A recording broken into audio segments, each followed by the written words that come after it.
వాళ్ళు సంపాదించిన రెక్కల కష్టం అంతా కరెంటు బిల్లుకే పోతుంది. అందుకే మా అక్కలకు కరెంటు బిల్లు నుంచి విముక్తి కలిగేందుకే వచ్చే నెల బిల్లు కట్టక 200 యూనిట్లు ఉచితంగా మీ ఇంటి కరెంటు బిల్లు సోనియమ్మ కడుతుంది 200 యూనిట్ల వరకు. వచ్చే నెల ఎవరు పేదోళ్ళు మీ బస్తీలలో కరెంటు బిల్లు కట్టాల్సిన పని లేదు.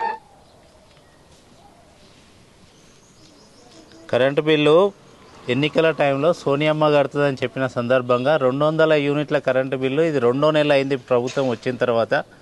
కాబట్టి వాళ్ళు మర్చిపోయారేమో అని సోనియమ్మకి వీళ్ళందరూ కూడా బస్తీ వాసులంతా అక్కలందరూ కూడా వీళ్ళందరూ కూడా సోనియమ్మ మా కరెంటు బిల్లు పంపిద్దాము, మేము ఇంకా కరెంటు బిల్లు కట్టలేదు, వాళ్ళు వచ్చి మా కరెంటు కనెక్షన్ కట్ చేస్తారేమో అని అంటున్న సందర్భంగా కరెంటు బిల్లు అందరూ కూడా ఢిల్లీకి సోనియమ్మకి ఈరోజు పోస్ట్ చేయడం జరుగుతుంది. ఈ కరెంటు బిల్లు సోనియమ్మతో కట్టిస్తారా రేవంత్ రెడ్డి గారు, మీరు కడతారా, మీరు నిర్ణయించుకోవాలి.